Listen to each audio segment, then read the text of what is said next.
So Michael Brooks went on I-24 News Network. Michael Brooks is a fellow left-wing host. You all should check out his show. He debated the issue of Ilhan Omar with this random English smear merchant, and I loved every second of this. He pummeled him. David, this was a victory, you would acknowledge, for progressives and perhaps something of a setback for staunch supporters of Israel. Yeah, I think that's absolutely the case. But, you know, problematic in a number of ways. And I think perhaps what it was the first sign of is what Bret Stephens called today the Corbynization of the Democratic Party. This is something that the Democratic Party has got to be very careful about, where the radical extremes, fringes of the party start to move towards the center and the mainstream and take control over some of what the party stands for. This is not the historic nature of what the Democratic Party stands for, and I think it's a great shame and tragedy that somebody like Ilhan Omar, who is an overt anti-Semite, can hold the Democratic Party by the kahunas, as they say. Michael? Well, I just want to note, first of all, you're always at a bit of a disadvantage when you're up against an accent. So I just want to have that noted in the playing field. But let's be real here. I mean, there was one group that wasn't included in that resolution, and that was the Palestinians as a people, where regular racism and dehumanization towards them is entirely accepted. The reality is that Ilhan Omar is correct on the merits. She's correct on the policy. Saying that she said this comment about dual allegiance is a great leap to begin with. And I have to say, I find it extraordinary that people on the right, who sometimes accurately, by the way, not always, but sometimes accurately, say people on the left, you know, jump to accusations too quickly of various bigotries and read into things. They've been reading into every single thing that the Congresswoman has said from the beginning, most of which are substantive critiques of a sovereign nation state that happens to administer a horrific regime that violates people's rights on a daily basis in Gaza, the West Bank, and even inside Israel in some respects. The new indictment about Netanyahu isn't just garden variety corruption. It involves actually undermining democracy. So I support Ilhan Omar. I don't buy, and I also, in fact, support Corbyn, in fact. And the reality is that these things are going to become debated on the merits. And we're not going to have a false equivalency and actually drag down the profoundly serious issue of anti-Semitism by equating it with all criticism of a sovereign nation state that administers apartheid in reality. Look, I think this is it's quite astounding to hear somebody sit here and speak like this. I mean, you know, a recent poll came out in the UK that only 24% of British people do not consider Corbyn to be an anti-Semite. Well, you guys have done an effective job, but let's focus on Omar. You've done a great job. Let's focus. You know what? You're not going to do this to Congresswoman Omar. Focus on her. Don't worry. Let's do that. Let me try to do that. Let's try to do this, and let me set this up. Let's focus on Omar. Because this is important. This is really important. And one of the issues, David, that she has argued is, look, we can agree that maybe she was sloppy, maybe she got too close to an anti-Semitic trope, but as far as the actual policy is concerned, you mentioned a minute ago that the Democrats are engaged in something radical. Is it radical to criticize the Netanyahu government in Israel for the settlement policy in the West Bank? Let's be clear about something, okay? And this is what's incredibly disingenuous about what you've just heard here. That is absolutely not what she is being accused of by people on the right and by members of her own party, the leadership of her own party. She is somebody who has accused Israel of hypnotizing the world. That has was accused a 2012 supporters, has tweet, accused which supporters. she has already backtracked Excuse on. me, I let you speak. Right, don't touch me. Let me finish, please. Sure. Excuse me. She has accused supporters of the Jewish state of being motivated by money, and she has every accused, lobby plays a role in politics. The largest pro-Israel Jewish organization. Right, and the House resolution condemning her for that. But again, to my question, is it radical to criticize the Netanyahu government for their settlement policy in the West Bank?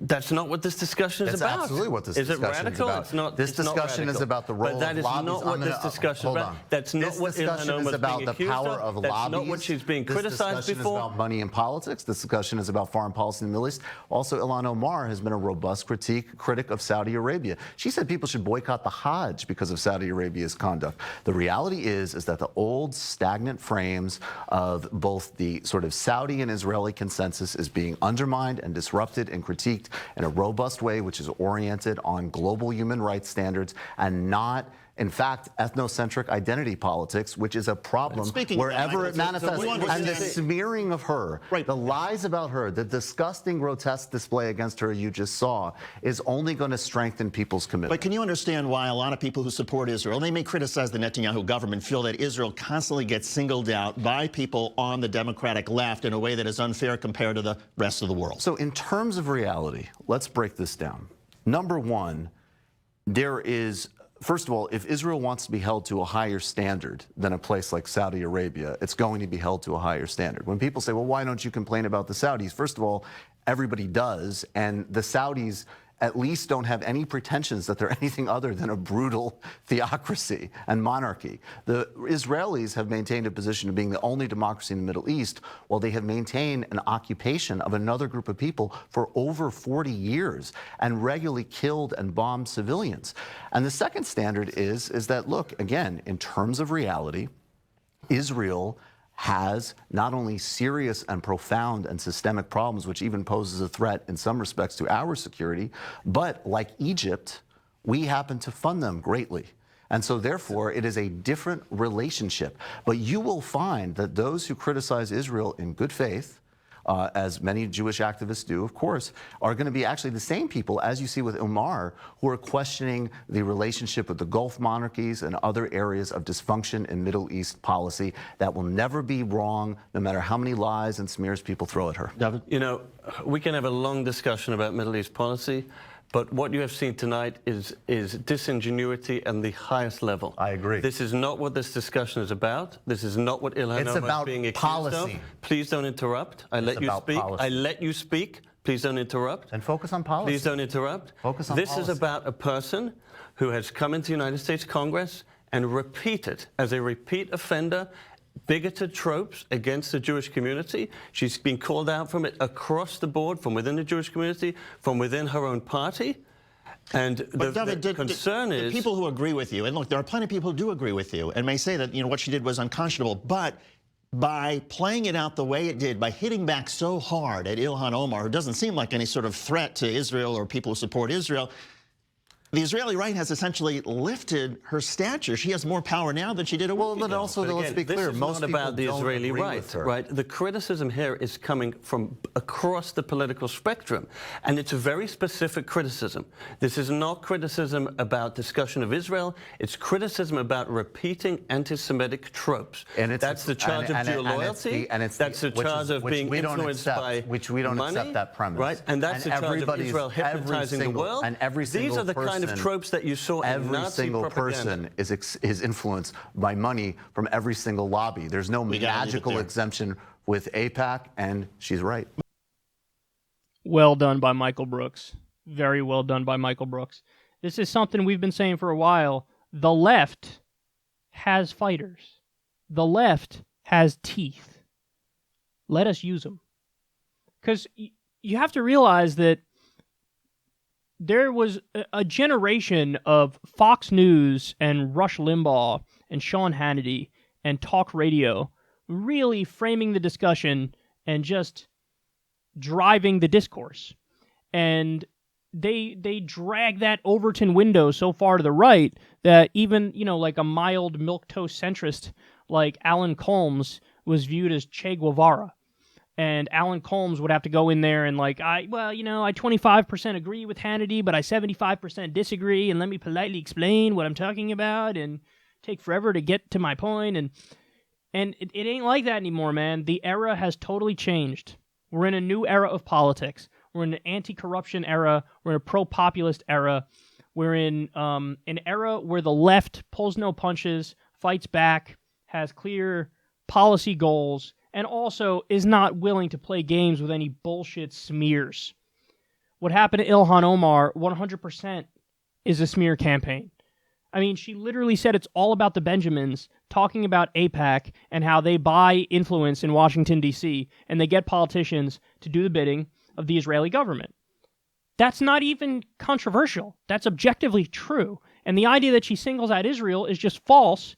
As Michael Brooks pointed out there, she always goes after Saudi Arabia. She always goes after them. You know, oh, why don't you go to boycott Saudi Arabia? She has. She has. So is she Islamophobic? So they're smearing her. And they've doubled down on it, and they've tripled down on it, and now we have somebody fighting back. And also, by the way, he happens to have a Jewish background. I don't know if he's still, practicing in terms of religion. My guess would be he's just not religious, but, he's Jewish. And he's stepping up and saying, no, this is nonsense. And by the way, some of the strongest defenders of Ilhan Omar that I've seen, people who are, from a Jewish background, Glenn Greenwald, for example, Katie Halper, Michael Brooks, and many others. So that was awesome. He absolutely nailed his ass to the wall. And it's refreshing to see, finally, people fight back, and now this dumb narrative, which has been universally accepted in corporate media in the U.S. and in mainstream politics in the U.S., this dumb narrative being busted up once and for all, and people finally hearing out the other side, which happens to be true.